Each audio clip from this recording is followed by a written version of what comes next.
suis militaire moi depuis 8 ans. Je suis amené à être déployé assez régulièrement dans des pays étrangers où j'ai pas de réseau, où je capte pas et en fait où je suis loin des biens immobiliers que j'achète. Plein de bonnes raisons de pas faire de l'immobilier. Bon bah là ça casse un peu tous les mythes. Donc là si tu veux faire pire, c'est faudrait être sur une autre planète, tu vois. C'est genre tu peux pas faire pire de toute façon que ta situation. Thomas Pesquet. Et donc je t'appelle, je t'ai au téléphone à un moment et je t'explique, voilà, je suis avec un ami militaire, on gagne temps, on attend d'épargne et l'objectif c'est de faire 1 million en 6 ans. Je sais pas si c'est faisable. Je me rappelle ta première réponse c'est vu ce que tu gagnes et vu l'épargne que tu as, votre projet il est quand même très peu ambitieux. Ouais, c'est vrai.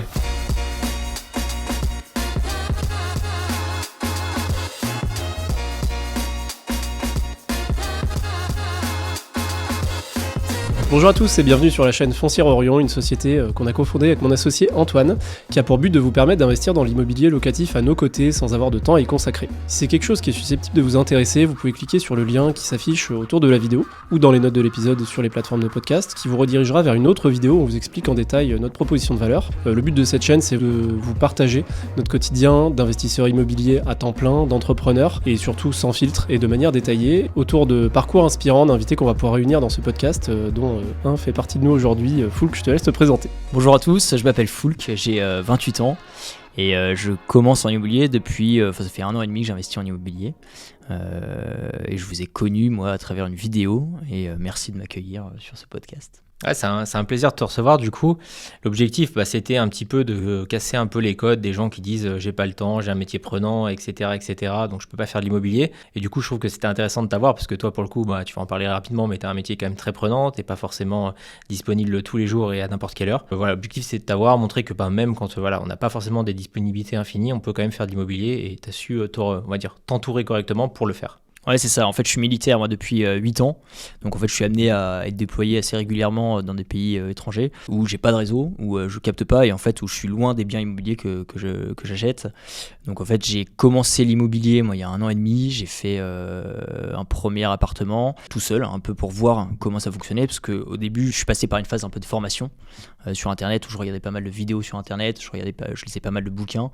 J'avais vu une vidéo d'un avocat fiscaliste qui expliquait la fiscalité immobilière. En fait, je suis aller piocher un peu à droite à gauche pour un peu apprendre et comprendre un petit peu comment ça fonctionne. Et puis en fait très vite j'ai compris que la rentabilité c'était un peu la clé un petit peu de la réussite en immobilier et du coup j'ai appris un petit peu à calculer la rentabilité un petit peu en autodidacte. J'ai pas fait de formation complète, j'ai vraiment pioché à droite à gauche en fonction des éléments que je voyais sur internet. Du coup c'est intéressant ce que tu dis parce que du coup on a quand même nous pas mal de gens qui viennent nous voir et qui sont presque des fois un peu surformés où ils ont vraiment fait toutes les formations qui pouvaient exister dans l'IMO et qui sont jamais passés à l'action et toi du coup c'est plutôt l'inverse. C'est un peu comme nous en fait, toi c'est pareil Charles, tu avais été plutôt en fait autodidacte où tu t'es formé sur le terrain plutôt que de suivre des heures et des heures de formation en ligne quoi. Ouais c'est ça, après je me suis formé sur le tard et auprès de personnes qui ont démontré leur légitimité et le fait d'être plus investisseur immobilier en tout cas au début que vendeur de formation. Ouais. Ok, et là du coup toi donc cet appartement c'est dans quelle ville, c'est quel montant? Alors en fait à ce moment là moi j'étais à Brest, donc j'ai essayé de regarder un peu sur internet ce qui était faisable et je voulais du coup faire un peu un appartement test pour savoir un peu si la réalité était corrélée un petit peu à ce que je pouvais faire et donc j'avais un petit peu regardé un appartement qui était juste au-dessus de moi, au-dessus de chez moi et je voulais regarder un petit peu sur un Excel si avec les chiffres théoriques je pouvais l'appliquer à la réalité. Donc j'ai posé les chiffres, ça corrélait à peu près à ce que j'imaginais en termes de rentabilité sur un bien immobilier. Je faisais quasiment un 7% net sur un studio de 30 mètres carrés en centre-ville de Brest. Et après, je l'ai acheté. Et j'ai commencé les travaux. En fait, les travaux sont rentrés à peu près dans la budgétisation que j'avais matérialisée sur l'Excel. Comment tu as pu budgétiser du coup? Parce que tu connaissais pas grand-chose à l'époque. Je connaissais pas grand-chose, mais du coup, j'avais quand même des connaissances, des artisans où je demandais un petit peu des conseils. Ok, ça coûte combien? Ça coûte combien? Et du coup, le prix des travaux, je l'ai eu assez rapidement, sachant qu'il n'y avait pas grand-chose à faire. Il y avait juste de la peinture, les sols, la cuisine. J'ai même pas refait la salle de bain. Et puis, j'ai fait beaucoup moi-même. La peinture, j'ai fait moi-même. Les sols, j'ai fait moi-même. La cuisine, j'ai fait faire. Le carrelage, j'ai fait faire.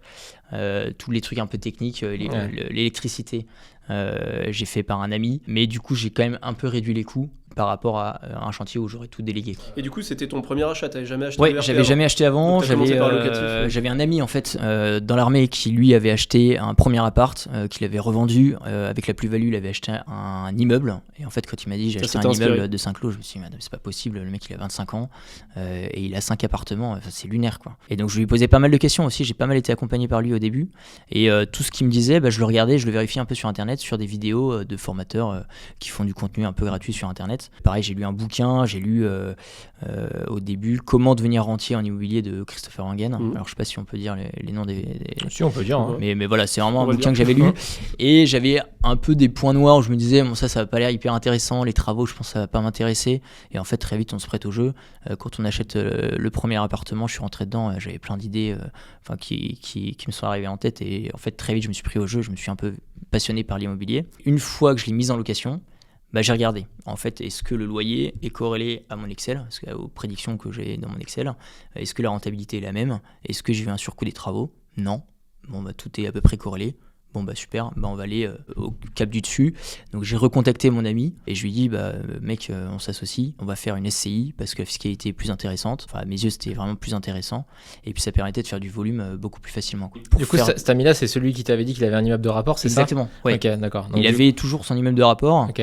Et donc je lui ai dit mais on passe en SCI, ça permet d'éviter un petit peu le taux d'endettement, bon ça dépend des banques, mais de pas trop empiéter sur le taux d'endettement en perso. Et quand je lui ai proposé le projet, il était à fond et on a... Et pourquoi du coup directement tu as pensé à l'association et tu t'es pas dit je vais faire mon immeuble, je vais créer ma SCI alors avec un tiers pour les 0,1%, etc. Mais pourquoi tu t'es pas dit je vais faire tout seul en fait et tu as directement pensé à lui, pourquoi lui, etc.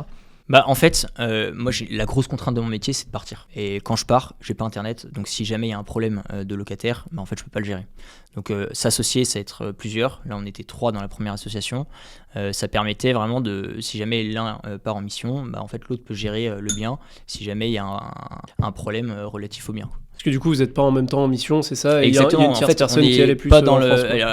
on n'est pas dans les mêmes unités et du coup, on part jamais en même temps en mission. Donc, il y a toujours quelqu'un qui reste en France et qui est en contact avec les tierces personnes pour gérer le bien si jamais il faut gérer le bien à un instant T. Quoi. Cette personne, c'était aussi un peu ton mentor au début. Parce que toi, tu avais c'est un peu... encore rien fait. Tu t'es dit, il a 5 immeubles, il est déjà trop loin. Donc, tu en as fait un premier. Et puis après, tu t'es dit, pour grimper les marches un petit peu plus vite, autant le faire avec ceux qui l'ont déjà fait. Exactement. Et surtout, je lui avais dit, écoute, j'aimerais bien m'associer avec toi, sauf que je me sentais un peu petit à côté de son immeuble. Je lui avais dit, écoute, je fais un appartement, je le fais tout seul, je gère le chantier, c'est un petit chantier, mais au moins je le gère tout seul et je vois ce que c'est, je monte en compétences. Et ensuite, on s'associe. Comme ça, je ne serai pas un poids au début. Ah, c'est intéressant. Ouais. Tu avais besoin d'être légitime c'est ça. pour te dire allez, viens, on s'associe. Et puis surtout, je me sentais pas compétent. J'avais jamais fait d'immobilier avant. J'avais que de regarder des vidéos sur Internet. C'était très théorique. La pratique, j'avais pas du tout. Les travaux, ça me faisait très peur au début. En fait, en s'y mettant et en bossant un peu sur des vidéos sur Internet. Rien d'insurmontable. Il n'y a rien d'insurmontable. Et c'est ce qui m'a permis après de me sentir un peu plus légitime, de l'appeler et lui dire mec, on s'associe. Ok. Donc là, du coup. Tu pars j'imagine en recherche, tu cherches dans le même coin là autour de Brest. Alors on commence à chercher, on voit qu'en fait au début la projection que je lui avais proposée c'était d'acheter un immeuble tous les 3 ans pour pouvoir arriver un peu au million de patrimoine. C'était un peu le chiffre clé, je me suis dit ce serait pas mal d'atteindre 1 million de patrimoine et je m'étais dit comment on peut faire 1 million de patrimoine, on va se faire accompagner. Et en se faisant accompagner, on pourra monter en compétence sur des gros projets, en se faisant accompagner, et peut-être que le 2e ou le 3e, on pourra le faire tout seul. Comme ça, on réduira le coût de l'opération, parce que souvent les opérations clés en main prennent une marge, et donc ça baisse un petit peu la rentabilité. Mais je voyais très vite volume à long terme pour un petit peu compléter la retraite militaire que je pourrais avoir à long terme. Parce qu'en gros, j'allais te poser la question du coup de l'objectif initial de qu'est-ce qui t'a fait faire le premier appart. Et ensuite, une fois que t'as fait le constat que d'un, ça fonctionne, mais de deux, surtout tu aimes ça, tu te dis pas tout de suite, tu sais, t'as des fois c'est un appart, 2 apparts, 3 apparts, là c'est un appart, 3 immeubles, tu vois, il y a un gap entre les deux. Il y a un vrai gap, c'est vrai. Et du coup, c'est le fait d'aimer ça, c'est le fait que ça nourrisse un objectif, ça a été quoi ta réflexion depuis le début? Il y a vraiment ces deux choses, il y a vraiment l'objectif d'avoir une retraite et un peu d'atteindre un jour une liberté financière. Dès le premier appart du coup? Pas dès le premier. Alors le premier appart, c'était complément de retraite. Alors oui, vraiment, oui. En fait, l'objectif au départ, c'était d'avoir un complément de retraite. En gros, toi, tu vas avoir une retraite assez tôt, comme t'es militaire, c'est ça? C'est à quel âge en gros que tu peux alors en partir en retraite à taux général, plein? ça dépend quand on est officier ou sous-officier. Sous-officier, c'est à partir de 17 ans de service.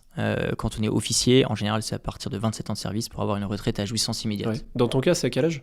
Dans mon cas, c'est à 46 ans. Ouais, donc ce qui est pas mal quand même comparé à 65 Ah oui, ans. c'est pas mal. Ouais, c'est pas mal. Et donc je m'étais dit, à 46 ans, entre la retraite militaire plus les investissements immobiliers, je pourrais avoir un vrai cadre de vie, un endroit où je pourrais louer ou acheter même une RP vraiment sympa et puis vivre un peu de mes rentes, quoi. Et du coup, pourquoi 3 immeubles? Pourquoi pas 2? Pourquoi pas 6?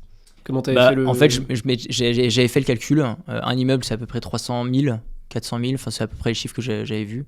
Donc je me dis, 1 million, il en faut 3. Vraiment arbitraire. Dans une SCI, vous êtes 2 ou 3 du coup? On est 3 dans la SCI. 3 ok. Ouais. Et du coup, la SCI, je t'ai pas associé avec les gens par, on va dire, manque d'apport, etc. Parce que des fois, c'est un peu ça. Il y a quelqu'un qui vient... En fait, on avait un gros problème. Au début, on voulait s'associer à 2, n'être que 2 dans la SCI et acheter des immeubles. Et en fait, très vite, on a quand même remarqué que les banques regardent pour le premier achat d'une SCI le taux d'endettement. Mon associé était endetté avec son immeuble. Il venait d'acheter sa RP. Donc en fait, il était surendetté. Je crois qu'il était à 46 ou 48% d'endettement. Et moi, avec mon appartement, j'étais endetté à 17%. À 2, on s'annulait. On était à 35 chacun. Donc on pouvait quasiment pas emprunter. Donc on a pris un troisième associé qui est également dans l'armée et qui avait pas mal de fonds et qui nous permettait, nous, d'assurer à la banque un petit peu une certaine sécurité et qui nous a prêté finalement. Alors j'ai dû faire quand même 13 banques. Ça a été le parcours du combattant. C'est intéressant parce que souvent les gens au bout de 2 banques qui disent ça y est, je peux pas être financé. Tu étais un peu un achat. Je voulais vraiment le projet, le premier projet, parce que le premier projet, je l'ai fait avec vous, donc il était quand même hyper intéressant. Il était un peu au-dessus de ce que j'imaginais. Je m'imaginais vraiment un immeuble à 300 000, là, il était plutôt à 450 en tout. Et donc je me demandais si ça allait passer, quoi. Et en fait, les 12 banques, il y en a qui m'ont dit non et la 13e a dit oui. Et les motifs de refus, c'était toujours le taux d'endettement ou il y avait d'autres choses? Alors il y avait le taux d'endettement, il y avait aussi une problématique qu'on a rencontrée, c'est que les banques souvent prêtent dans une zone géographique. Et dès qu'on sort de cette zone géographique, elles se disent incapables de prêter parce que c'est trop loin, c'est pas leur compétence. Puis là, t'en es sorti franchement, quoi. T'es à quoi, 600, 700 km? Ouais, là, j'étais à Brest et c'est à Chalon-sur-Saône. Donc c'était vraiment loin. C'était pas à côté. Et puis en plus, beaucoup de banques nous reprochaient le fait d'être à distance du bien et donc de ne pas être très investi dans la gestion du bien. J'avais beau leur expliquer, on le mettra en agence. On a une boîte mail qu'on est 3 à gérer. On suivra vraiment tout le projet nous-mêmes. Même si on délègue, on est quand même proche du bien. Et puis nous, en fait, on fait de la route tout le temps. Si on part à l'autre bout du monde, on peut partir à l'autre bout de la France assez facilement. C'est pas gênant, quoi. 13 banques, mais finalement, il n'y a même pas 13 enseignes à force de fusion. Là, ils se réunissent tous. Donc du coup, il y en a. Alors en fait, il y a 13 banques, mais les mêmes banques, mais dans des régions différentes. Et c'est la banque à Chalon, enfin à Dijon, qui m'a prêté. D'accord. Parce que c'était dans son giron. Ouais, ok. Mais du coup, parce que du coup, t'as des fois l'objection inverse de oui, je suis local, mais vous l'êtes pas, vous habitez là-bas, donc allez voir la banque où vous habitez, puis la banque où t'habites, il te dit allez voir la banque où il y a l'immeuble. Et c'est le serpent qui se mord la queue. Et finalement, non, les banques à Dijon étaient quand même plus favorables, sachant que le projet était quand même très bon. On avait, je crois, affiché un quasiment 11% net, donc c'était quand même un super projet. C'est le plus beau projet qu'on ait pu faire sur l'année 2024. Non, c'est 2023, toi. On l'a acheté, non, en juin 2024. Juin 2024. Juin 2024, c'est le plus beau projet qu'on a pu faire de l'année. Hein. Il était assez incroyable, ce immeuble. Incroyable. Vraiment incroyable. Et puis, moi, j'ai vraiment un peu eu le déclic. Quand je suis rentré dans l'immeuble, j'ai vu 10 lots. Je me suis dit, mais tout ça, ça peut être à moi, quoi. C'est quand même fou. Et puis après, suivre le projet un peu de loin, voir les travaux. Donc, il y a 2 locaux commerciaux, il y a 6 appartes et il y a 2 garages. Voir les travaux avancer sur le local, pareil, c'est assez grisant. J'envoie les vidéos à tous les associés. On est tous à fond derrière le projet, quoi. Les 2 garages, c'était le bonus, c'est ça? Bonus caché. C'est ça. Alors, en fait, c'était un bonus caché. En fait, là, en vrai, l'histoire, elle est folle. Hein. Déjà, tu vois, tu fais l'offre sans le visiter. Parce que en gros, c'est un bien qui nous arrive en off-market, donc on arrive à le garder quelques semaines, mais on peut pas le garder indéfiniment. Comme tu dis, tu habites à Brest, tu investis à Chalon, grosso modo, c'est quasiment le bout de la France. Et je me souviens, tu me dis, je vais venir le visiter, du coup, avant de signer le compromis, je suis plutôt OK avec ça. Et genre, vous arrivez de Brest. Non, vous faites. Non, on fait toute la Brest et on fait quasiment toute la journée et un début de la nuit. Vous arrivez le matin à Chalon. Ouais, c'est ça, ouais. Et j'arrive juste avant vous. Et je me souviens, la gendarmerie me dit j'ai une bonne nouvelle. C'est vrai que vas-y, je te laisse raconter, mais jamais vu ça, quoi. En fait, on fait la visite, donc on visite tous les apparts et avant la visite, l'agent IMO, en fait, il était derrière l'immeuble sur le plan du cadastre et il regarde pas en direction de l'immeuble, mais en direction de 2 garages qui étaient juste à côté de l'immeuble. Et puis je vois Antoine, je te vois faire, mais c'est lunaire, c'est incroyable. Et en fait, l'agent immobilier je pense pas regarder le cadastre au moment de fixer le prix, et en fait ne savait pas qu'il y avait 2 garages qui appartenaient, qui étaient sur le même cadastre et donc qui appartenaient au lot qu'on allait acheter. Puis les propriétaires, ils l'ont même pas signalé. En fait, genre, je sais même pas si les propriétaires s'en souvenaient ou pas. Enfin, des fois, c'est là que il n'était pas loué, et comme il n'y avait pas de revenus, l'agent immobilier ne voyait pas les lignes de revenus. Et en fait, ils étaient loués à titre gratuit à des amis du propriétaire. Donc, comme il n'y avait pas de ligne de revenus en face, il s'est pas dit qu'il y avait de l'eau en plus. Alors, en termes de cash flow supplémentaire, c'est pas grand chose, parce que c'est loué quasiment 70 €, 80 €. Il y a de l'eau, donc bon, voilà, 150 €. C'est loué par nous, aujourd'hui, on était locataires. Oui, on était locataires. On se loue tes garages, on est très content de te les louer, parce que c'est un bon emplacement sur Châlons. Par contre, c'est plutôt en termes de plus-value latente, c'est assez fou, parce qu'en gros, toi, t'achètes le bien, déjà, l'immeuble sur la rue piétonne, il est déjà dans une très belle rentabilité. Et là, en fait, t'apprends que t'as 2 garages supplémentaires. Et qui sont valorisés. Alors après, je vais pas faire l'agent immo, mais je pense que si tu les vends 30 000 € le garage, ça me choquerait pas, quoi. Donc tu viens de prendre 60 000 comme ça. Ouais, t'as bien fait de faire l'aller-retour, ça valait le coup. Et c'était marrant parce que vraiment sur la route du retour, donc on revient à Brest, et on était là, putain, 60 000 € comme ça, quoi. C'est pas possible. On était assez euphorique, quoi. Ouais, c'est assez lunaire. Et puis moi, en plus, avant que tu fasses, c'est intéressant aussi de voir que t'as fait l'offre sans qu'on ait pu visiter la totalité des lots, parce que souvent c'est un peu comme ça. Je faisais confiance parce que j'avais fait quand même pas mal j'avais fait une grosse prospection de boîtes clés en main. En fait, nous, on savait que dans tous les cas, on allait passer par une boîte clé en main parce qu'on n'avait pas le temps de la gestion, de chercher, de prospecter, d'aller visiter des biens comme ça au pied levé. C'était pas possible parce qu'on était à des endroits différents. Même la zone, on la connaissait pas tellement. Connaître un marché, ça prend du temps quand même. En fait, on a des périodes un peu de tranquillité assez limitées dans le temps puisque on est amené à partir en mission entre 3 et 6 mois quasiment par an. Le temps d'étudier un marché et d'être capable ensuite de visiter des biens au pied levé, il y en a un qui est parti en mission. Et donc c'est assez compliqué de se projeter. Et puis sur le premier, vu que c'était un immeuble, on s'était dit il faut qu'on se fasse accompagner parce qu'on n'a pas encore les reins assez solides pour vraiment le faire tout seul. Sachant qu'on s'était dit qu'avec des travaux, ça vaudra forcément plus cher et donc la plus-value à la revente sera supérieure. Donc j'avais avant téléphoné à quand même pas mal de boîtes clés en main et à chaque fois j'avais affaire à des commerciaux plus qu'à des passionnés d'immobilier. Et ça me gênait profondément parce qu'ils annonçaient des rentabilités à 7 ou 8%, mais tout en LCD, quoi. Et dans des villes pas ouf, quoi. Et ils comptaient pas la vacance locative. Donc j'expliquais... Alors LCD, faut compter un peu, ouais. Ouais, mais je leur demandais, vous calculez la vacance locative? Ah non, c'est bon, c'est loué tout le temps. Ouais, en fait, non, c'est pas vrai. Sur Airbnb, je regardais les prix à la nuitée, c'était pas du tout corrélé avec ce qu'ils m'annonçaient, quoi. Donc en fait, la rentabilité annoncée, déjà, elle était, je trouve, basse pour la LCD. Et en plus, je trouvais qu'elle était un peu boostée, quoi. Alors, t'as les deux effets qui sont pas ouf, quoi, du coup. Donc je me disais, mais en fait, si jamais, par exemple, il y a une loi sur le Airbnb qui passe, je suis foutu, quoi. Je le mets en location nue. Et tu prends ta moins-value latente, quoi, du coup. Et puis en fait, c'est un très bon choix d'avoir fait de la location nue parce qu'en fait, à long terme, j'ai découvert que le coefficient de pondération des banques sur de la LCD est bien supérieur à celui de la location nue. Ouais, généralement, ils enlèvent 50%. Ouais, c'est ça, là où contre 30% c'est 30, ouais, c'est ça. Et donc je t'appelle, je t'ai au téléphone à un moment parce que je te vois sur internet, sur un podcast où je t'ai vu sur internet, je sais plus comment je t'ai découvert la première fois, et je t'explique, voilà, je suis avec un ami militaire, on gagne temps, on attend d'épargne et on aimerait pouvoir acheter des immeubles, et l'objectif c'est de faire 1 million en 6 ans. Je sais pas si c'est faisable, mais on aimerait bien se faire accompagner sur ce projet. Je me rappelle, ta première réponse c'est vu ce que tu gagnes et vu l'épargne que tu as, votre projet il est quand même très peu ambitieux, quoi. Ouais, c'est vrai. Et tu m'avais dit une phrase du genre 1 million, honnêtement, avec votre profil, vous pouvez largement le faire en un an, quoi. Tu dis, attends, 1 million en un an, mais attends, c'est quand même chaud, c'est-à-dire 2 immeubles en un an. Enfin, j'y croyais pas. On a des clients qui l'ont fait il y a pas si longtemps que ça, donc j'étais visionnaire en fait, parce qu'on l'avait fait. C'est même 2 en un mois, quoi, les achats. Et finalement, je vais le faire. Enfin, je vais y arriver là en septembre. Ça fera 1 an et 4 mois et on sera quasiment à 1 million, quoi. Mais donc tu m'avais dit ça au téléphone et je savais pas trop au début si tu me vendais du rêve ou pas. Et donc je te posais des questions sur la rentabilité. Je te posais les questions sur est-ce que tu comptes la vacance locative et tout ça.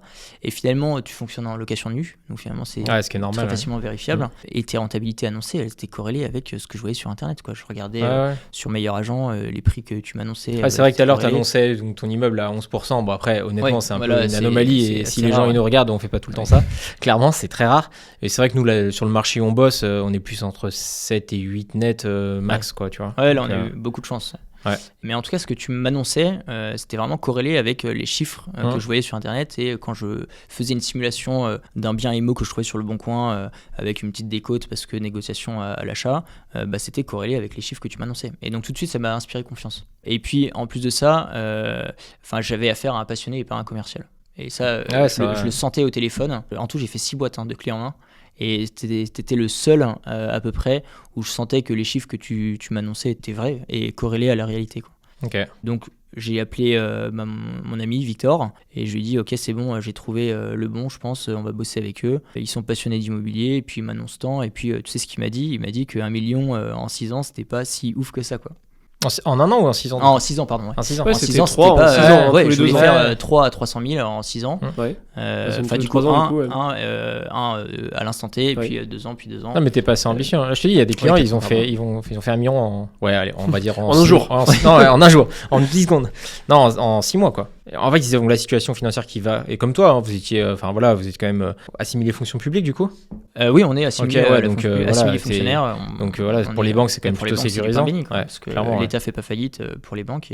Et du coup, j'ai une question, c'est que, en fait, et pour les gens qui nous écoutent, tu as vu de l'extérieur, en gros, d'un côté, tu as des gens qui te vendent de la LCD en te disant que 7% brut, c'est bien, Ouais. donc tu allais finir à 3% net, quoi. Ouais, c'est ça. Ouais. Et à la fois, tu as d'autres extrêmes de pubs dont on est tous victimes, on va dire, Ouais, comme ça, complètement, ouais. où on te dit que tu vas être rentier avec une love room. Donc ça, c'est les deux extrêmes, et c'est pas très compliqué de comprendre que c'est pas réaliste. Mais à la fois, tu sais, vu de l'extérieur, c'est compliqué quand même de se positionner sans être dans un marché, parce qu'en plus, du coup, les autres acteurs que tu as côtoyés, ils étaient peut-être pas dans les mêmes localités non plus, donc un truc qui est vrai ici n'est pas vrai ailleurs. Mais comment tu te dis, ça, c'est quelque chose d'ambitieux mais réaliste, ça, c'est trop peu ambitieux, et je vais acheter un peu cher par rapport au marché, tu vois, quelle chose t'as utilisé? En fait, je pense qu'à force de regarder des vidéos, de lire des bouquins, de bosser sur mon Excel, très vite, j'ai eu un peu un regard assez objectif sur ce qu'on me vendait au téléphone ou sur les réseaux sociaux. Et donc, en fait, très vite, j'ai découvert que vivre du cash flow au bout de 2 ans, c'était pas possible. Même si ça donne envie. Je pense Ce qui est bien, c'est que déjà, c'était pas ton objectif. Toi, tu t'étais dit à la retraite, et pour le coup, à la retraite, oui, Ouais, quand je ton voyais capital est assez long amorti, terme. Parce qu'en là, fait, du coup, il t'a fait du cash flow, il n'y a plus de crédit, ouais, donc ouais. là, ça marche. Non, dès le début, je voyais assez long terme. Je voulais pas du tout quitter l'armée au bout de 1 an, 2 ans et vivre d'immobilier. Mes cash flows acquis par un différé, quoi. Enfin, Ouais. Ce qui est souvent annoncé, vous faites un différé, vous allez avoir 1 000 € de cash flow, vous refaites la même opération l'année d'après. En fait, vous faites ça 5 fois et vous avez 5 000 €, quoi. Et en fait, c'est pas vrai, c'est pas réaliste. Ça marche quoi. pas. Ça marche pas. Ça va bloquer au bout d'un moment. Ouais. Moi, j'étais assez peu aligné avec enfin, je les appelle un peu les vendeurs de rêve. Enfin, tout le monde les appelle un peu comme ça, les vendeurs de rêve. Donc, quand je t'ai eu au téléphone, c'était marrant. Tu m'avais dit, ouais, de toute façon, on va pas t'annoncer une rentabilité de fou avec un cash flow de fou. La réalité du marché, c'est ça. Et tout de suite, ça, j'ai aimé parce qu'en fait, je parlais à quelqu'un qui connaissait. Surtout qui qu'en connaissait plus, son tu avais métier, pour quoi. volonté d'enchaîner. Donc, en fait, Ah oui. quand tu veux faire du volume, Ouais. tu peux pas avoir. Enfin, là, tu vois, ton 11%, bien il n'est sûr. pas reproductible Non, chaque bien année. sûr. Tu vois, donc, Ouais. il faut des fois un peu moins exigeant sur l'aspect rentabilité Ouais. pour pouvoir faire du volume. Et c'est ça, pour moi, qui est vraiment intéressant en IMO, c'est faire du volume et pas forcément être Ouais, figé complètement, ouais. et camper sur des rentabilités qui peuvent être un peu. Ouais. Et pas être, one je shot. pense, fasciné par la LCD, la coloc, Non. toutes les Ouais. méthodes. Tu le payes de ton temps, en fait. Bah, c'est Tu ça. le payes Ouais. de ton taux horaire, donc c'est pas forcément Et intéressant. sachant que nous, c'était infaisable. En fait, en mission, tu ne peux pas gérer une coloc, tu peux pas gérer une LCD, c'est juste pas possible. À moins que tu délègues tout, mais alors si tu délègues tout, tu as une rentabilité qui est équivalente à la location nue. Parce que là, autant faire de la location nue. Mais du coup, c'est quand même assez courageux de te dire je vais faire de l'immobilier avec les contraintes que vous aviez, qui sont physiques et temporelles, parce que c'est une chose d'avoir un boulot et une vie de famille, Ouais. c'en est une autre de dire je suis dans un autre pays, avec Ouais. pas de réseau, avec un décalage, enfin genre tu cumules tous les problèmes, tu vois, Ah, bien sûr. pour faire Ouais, de ouais. l'IMO. Mais Donc, c'est du pour coup, ça que l'association, c'était indispensable. Ouais. Je me voyais pas en mission, sachant qu'on n'a pas Internet. Donc, c'est-à-dire que je peux même pas ouais, c'est ça, c'est chaud quoi. envoyer un mail, enfin sur Internet, en tout cas téléphoner. Enfin, c'est quand même compliqué avec un décalage horaire. Souvent, les horaires ne s'alignent pas avec les horaires de travail en France. On délègue le premier, voire le deuxième. Pour la partie prospection, la relecture du compromis, tout ce que vous avez fait pour le premier immeuble, et on délèguera également la gestion locative, quoi. Même, en fait, on préfère faire du volume, même s'il est un peu moins rentable, que vraiment grappiller quelques points de rentabilité, mais en fait se rendre compte que c'est pas faisable, faire de la merde et avoir un dégât des eaux qui dure 1 mois, parce qu'en fait tous les 3 comme par hasard on n'est pas là, quoi. Mais là aussi, c'est l'économie qui te coûte plus cher Oui. que ce que ça t'a fait réaliser. Donc, bien sûr. vous avez anticipé Ouais. ça, vous n'avez pas attendu que ça se produise pour Ouais. prendre cette décision. Vous avez d'ores et déjà accepté de vous dire un gestionnaire locatif, ça coûte 6-7%. Les frais de remise en location, ça coûte tant, mais de toute façon, personne n'est sur place. Mais du coup, de ton point de vue, finalement, quand tu comparais les différentes classes d'actifs, tu vois, pour dézoomer un peu, qu'est-ce qui fait que tu t'es dit, malgré toutes ces contraintes, je veux faire de l'IMO, je veux pas juste faire de la bourse ou d'autres classes d'actifs, où en fait, Ouais. je mets mon argent sur un truc et puis après, ça travaille. En fait, très vite, j'étais assez matrixé par la rentabilité. Et donc en bourse aujourd'hui on peut faire du 8, 10, 12%, ça dépend, mais c'est à peu près ce qu'on peut faire annuellement. Mais il y a la fiscalité, il y a... faut pas vendre quand ça fait moins 20 ou moins 30%. Voilà, exactement.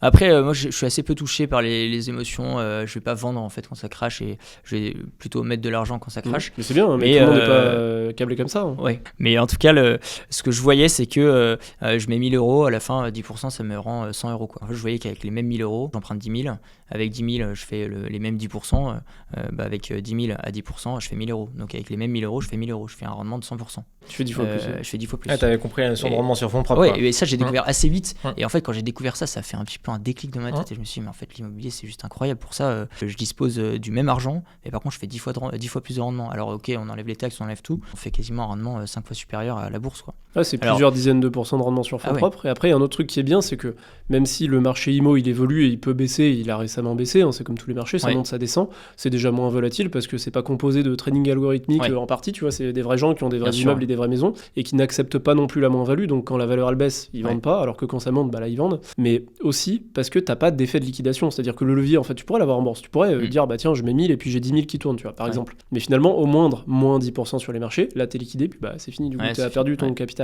Alors qu'en immobilier, t'as mis 10% d'apport, le marché peut baisser de 10%, c'est complètement possible. Mais finalement, déjà, toi, tu raisonnes plus trop à l'instant T en stock, mais plus en flux. C'est-à-dire que ta mensualité, elle est fixe. Et tes loyers, ils sont fixes et ils sont indexés et ils vont pas baisser de 10% du jour au lendemain, tu vois. Alors que oui, la valeur, elle peut baisser. Tu peux te retrouver en moins-value latente, une moins-value latente supérieure à ton apport, mais la banque va pas te dire, bah monsieur, faut remettre de l'argent sur votre prêt, là, faut rembourser par anticipation. Ça existe pas.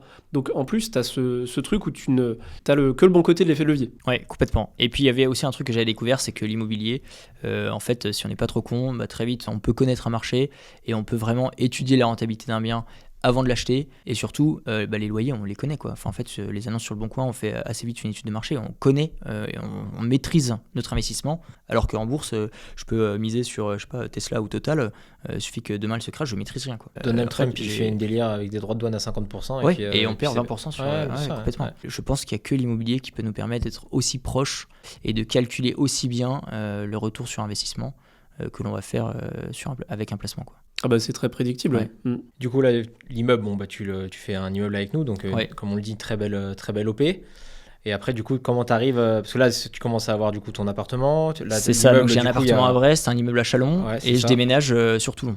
Okay. Donc l'appartement à Brest, je le mets pas en agence, je le gère moi-même. Et en fait j'arrive à trouver des locataires. En fait grâce à l'armée on a quand même un réseau de locataires qui est quand même assez intéressant. Et souvent quand ils prennent l'appartement, c'est souvent 1, 2, 3 ans parce qu'ils sont basés dans la même ville. Donc, c'est assez pratique. Souvent le turnover il a lieu l'été. L'été juste à faire un aller-retour Toulon-Brest. C'est pas très long et puis je revois des copains. C'est relatif hein. Non, alors pour moi c'est long. Pour moi c'est long. C'est relatif, mais non, mais ça montre le niveau de motivation.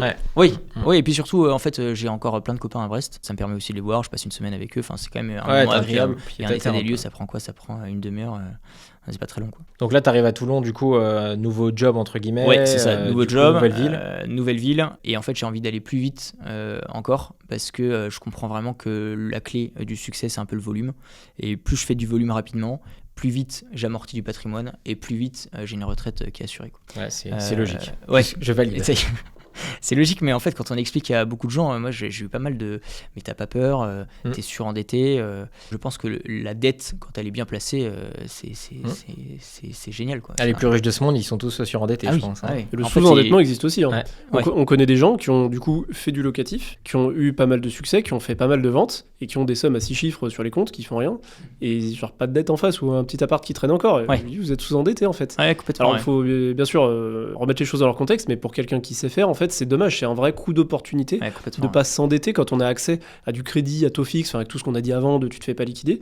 C'est une vraie, c'est un gain non réalisé en fait de pas s'endetter pour du locatif. Et du coup, c'est vraiment ce que j'ai réalisé, c'est que la dette, c'est bon, quoi. Plus je peux m'endetter, si demain on me disait tu t'endettes à 1 million, je signe directement, quoi. Bon, après, le problème, c'est la capacité à lever de la dette. Le problème, c'est qu'il faut de l'apport en fait. Il va falloir de l'argent exactement. Pour capter cette dette-là. Et du coup, là, t'arrives, donc, tu commences à découvrir la ville, j'imagine. Tu commences à te dire qu'il y a des opportunités. Exactement. En fait, j'arrive à Toulon et là, je me dis, en fait, c'est bien d'en avoir un Chalon. Le fait de déléguer, on perd quand même un peu en rentabilité. Je vais essayer de voir si à Toulon, c'est faisable de faire la même chose, mais tout seul. Donc, je m'associe, je trouve 2 associés assez rapidement.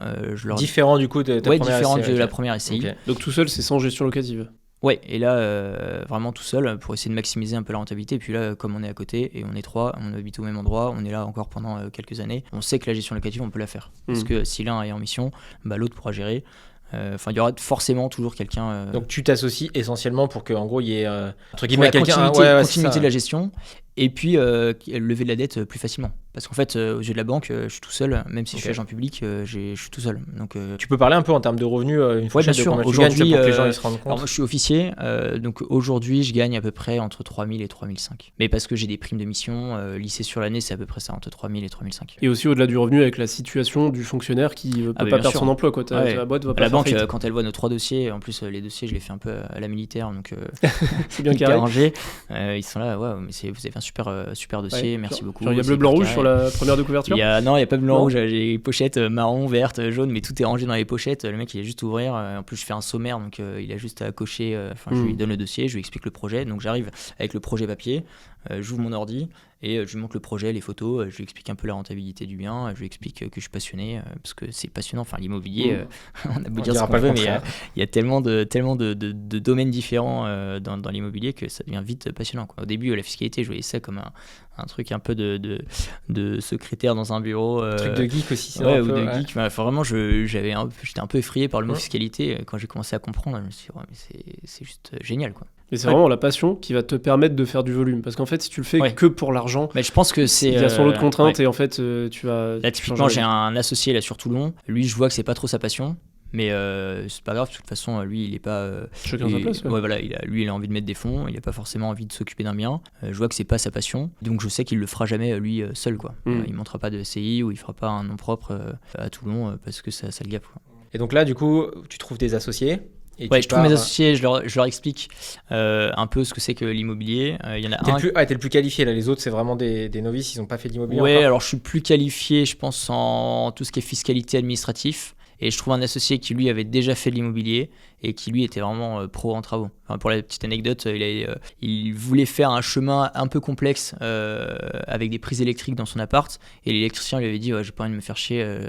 Je le fais pas, et donc il l'a fait lui-même, quoi. Et il a tout appris tout seul, donc il a commencé par une colocation. Ouais, c'est ça, et il l'a très bien fait, quoi. Je regardais les photos, vraiment j'étais assez agréablement surpris. Je suis allé plusieurs fois sur son chantier, limite je le gêne parce qu'il est trop fort et que je suis un peu le stagiaire qui sait rien faire, quoi. Donc, et du coup le but dans l'association maintenant, c'est que lui il fasse les travaux. Ouais, c'est ça, lui il va vraiment s'occuper de la gestion des travaux. Donc il met pas de fonds, enfin il gère des artisans, c'est lui qui fait les travaux. C'est lui qui met le moins de fonds, mais il fait la gestion des artisans. D'accord, il compense par du temps, quoi. Exactement. Ok, mais c'est pas lui-même qui fait les travaux, parce que là j'allais dire, c'est peut-être un peu déséquilibré si t'en as un vraiment qui se bourre tout le chantier.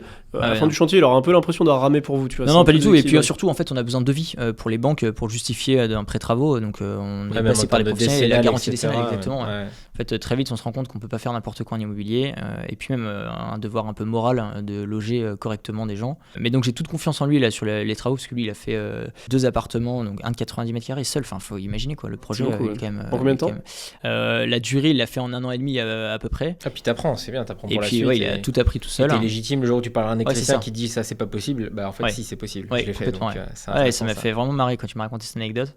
Et par contre maintenant, au-delà du fait que du coup il a su faire et c'est générateur de cash flow, de plus-value, de tout ce qu'on veut, parce que forcément tu divises à peu près par 3 le coût de tes travaux. Moi généralement je compte ça entre si quelqu'un le fait soi-même ou par des artisans. Mais il y a aussi, c'est bien de l'avoir fait 1 fois, 2 fois, mais faut pas s'accrocher à ça, sauf si vraiment t'es artisan, c'est ton métier, parce que à la fin en fait ça te bloque dans le fait d'enchaîner les acquisitions. Complètement. Et au-delà du fait que il aurait l'impression un petit peu de ramer pour vous, parce que là du coup il bosserait pas que pour lui, il mettrait 100% de son énergie pour n'en avoir que peut-être un tiers. Je sais pas si vous êtes à 3 fois un tiers. Ouais, là on est à 35, 35, 30. Bon 30-35%, mais en gros à peu près un tiers des fruits de son travail. Ouais, donc du coup ça serait un petit peu déséquilibré, mais en plus même si il trouvait son compte là-dedans, en fait imagine un immeuble à rénover, tu vas prendre 2 ans au lieu de mettre 6 mois, et du coup c'est dommage parce que c'est 1 an et demi du coup de loyer que vous n'allez pas rentrer. Donc ce que tu gagnes sur les travaux, tu le perds en revenu locatif non perçu, et aussi en coût d'opportunité de je fais pas l'immeuble suivant tant que j'ai pas fini celui-là.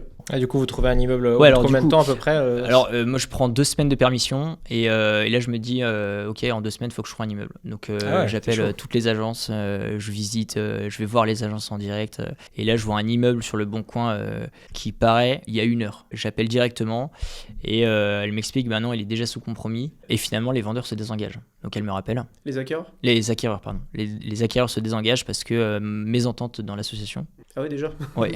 C'est bien que ça se passe maintenant. Elle me rappelle, elle me dit finalement, est-ce que vous êtes toujours intéressé? Moi, je fais mais bien sûr que je suis intéressé, est-ce que je peux le visiter? Donc je le visite.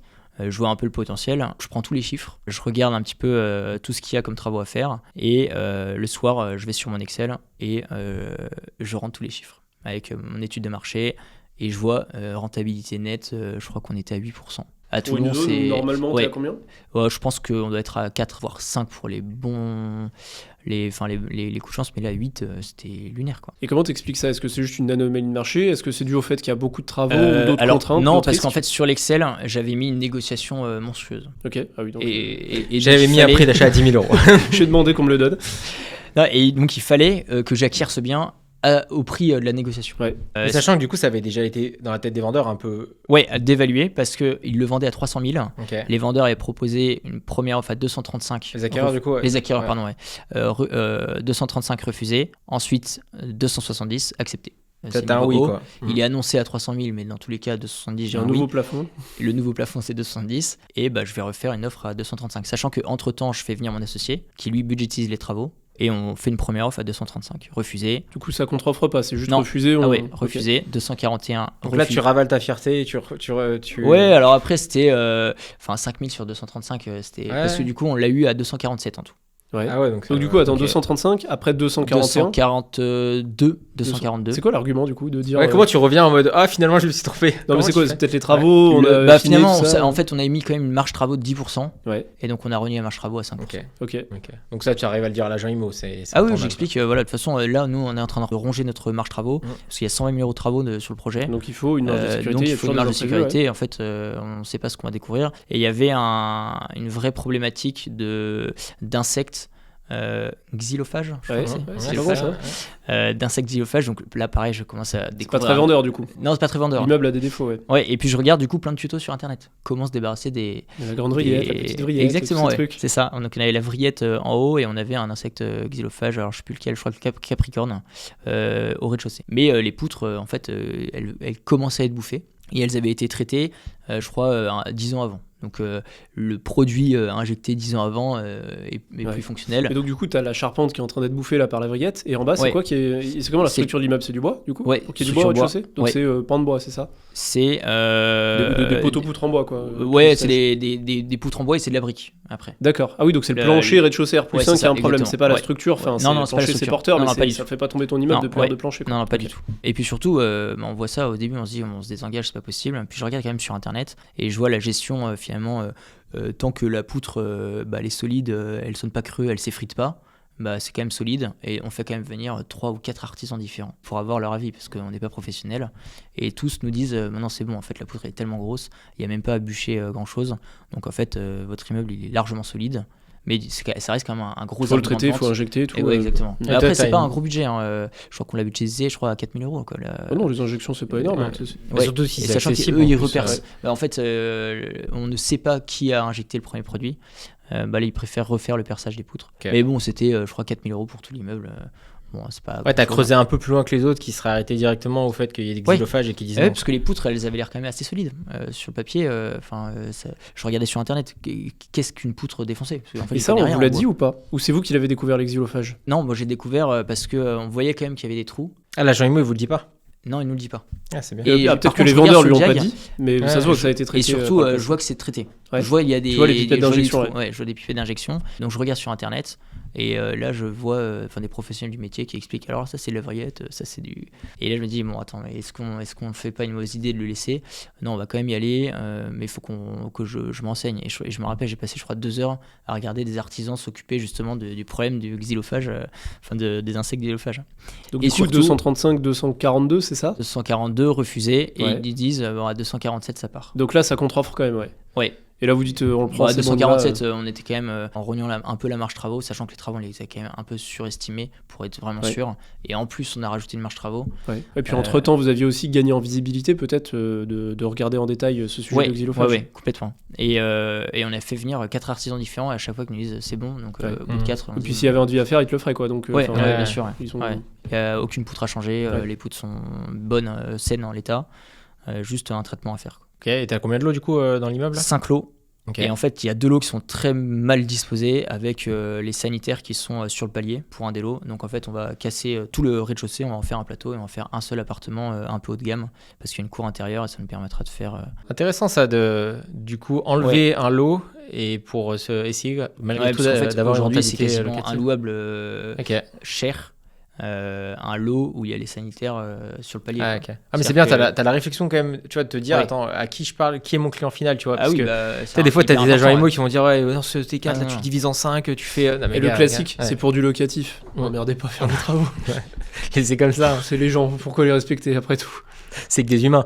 Et toi, ça, tu le vois dès le début, qu'en gros, tu vas faire qu'un seul lot au rez-de-chaussée Non, on Ok. essaye de trouver des solutions avec mon associé pour garder les 2 appartements parce que ça nous fait gagner. En gros, à Toulon, on est sur du 15 à 16 euros le mètre carré. T'as T'as combien de mètres carrés au rez-de-chaussée? Rez-de-chaussée, on a 30 et 25. un truc Ok. comme ça.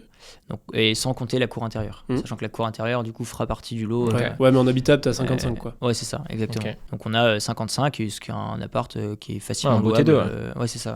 Et puis en plus, il est vraiment bien placé, il est en plein centre-ville. Donc il y avait l'emplacement qui était important, il y avait la quantité de travaux aussi. On voulait un truc avec des travaux pour monter en compétences. En fait, mon objectif aussi, c'est de monter en compétences. Ouais, te challenger un peu, quoi. Exactement, Ok. parce que plus je vais monter en compétences, plus je vais être serein sur mes investissements. Je compte pas en rester là, j'aimerais bien en acheter un peu plus encore sur 3 ans. En fait, j'aimerais bien en acheter un par société par an pour arriver à 6 à 8 immeubles dans 3 ans. Okay. Donc t'es passé de 1 tous les 2 ans à 2 par an. Tu fais Ouais, x4. c'est ça. En fait, il est passé de 1 million en 6 ans à 1 million par an, en fait. Ouais. Et du coup, là, vous êtes en phase. Là, vous avez signé le compromis, c'est ça On a signé le compromis. Là, on est en train de. Donc, les statuts de la société sont rédigés et on attend la validation, enfin la parution en greffe des statuts. Et là, tu as ta 18e banque, du coup, pour trouver ton financement. Et non, là, j'ai fait beaucoup moins parce que le dossier était beaucoup plus solide. On n'est pas endetté en perso. Et en plus, on est 3 agents de l'État. Et donc, tu apprends tes erreurs en disant la dernière fois, c'est passé limite. Ouais, donc là, il faut que je trouve un autre moyen pour que ça passe plus facilement. Oui, et surtout, en fait, là, il y a vraiment le côté. Enfin, quand on va voir un agent et que je lui dis, mon associé, il est vraiment bon en travaux, il a déjà fait 2 appartements, je lui montre les photos, je lui montre les avant-après. Il sait que le mec il sait à peu près gérer les travaux. Tu anticipes les objections du coup. Oui. Que lui, tu lui poses le dossier sans lui dire ça, il va se dire bon, il est bien, il est beau votre dossier, mais il y a beaucoup de travaux, donc si vous plantez, qu'est-ce qui se passe? Mais t'as anticipé, il n'a même pas besoin de te poser la question que tu as déjà répondu en disant regardez, en fait, dans les associés, on s'est pas choisi au hasard, en fait, chacun ses compétences. C'est un peu ce que je découvrais sur internet aussi, c'est la relation. Je m'occupe vraiment de toute la partie fiscalité, administrative, relation avec le notaire, avec le banquier, le montage du dossier, et mon associé gère la partie travaux. Et du coup, le 3e, c'est le financier. Et le 3e, c'est celui qui apporte le plus. Il met le plus puis, d'apports. Alors, on met tous quand même pas mal d'apports. On met, tu vois, c'est un projet à 400 000 en tout. Et nous, on apporte 45 000 à 3. Donc, il y en a un qui va apporter 20 000. Moi, j'apporte 15 000. Et celui qui va faire les travaux, donc celui qui va passer le plus de temps, on le rémunère en mettant moins d'apports. Ah ouais, c'est logique. Ouais. Faut trouver l'équation. Ouais, le compromis. Et ça allait à tout le monde. Okay. Donc aujourd'hui, ça passe. Ce que je projette ensuite, c'est de refaire un immeuble avec vous, donc à peu près dans la même ville, à Châlons, avec la première société, pour faire du coup un immeuble tous les 6 mois, du coup un par société. Pour revenir sur le côté contrepartie bancaire, comment tu présentes les choses? Est-ce que toi, tu as déjà un peu de ton idée derrière la tête de dire, tiens, il y a un des 3 associés qui peut domicilier et moi, je veux bien mettre mon livret A avec 20 000 euros dessus, tu vois, n'importe quoi. Ou est-ce que tu les fais parler d'abord, en mode qu'est-ce que vous voulez? Est-ce que c'est plus de l'assurance, du placement, du truc? Je sais que d'office, aujourd'hui, en tout cas, c'est les banques que j'ai rencontrées, toutes demandent la totalité des revenus des associés. Tout le monde domicilie. Oui, et les 13 banques que j'ai faites pour le premier bien, je crois qu'il y en a peut-être 2 ou 3 qui m'ont pas demandé la domiciliation de tous les associés. Et à Toulon, c'était pareil. Tu vois, comme c'est la domiciliation de tous les associés. Il y a tellement pas de vérité générale. Nous, ça nous est jamais arrivé. Une fois, une banque nous en a demandé. On était 4 associés. Il y en a 2 qui ont domicilié.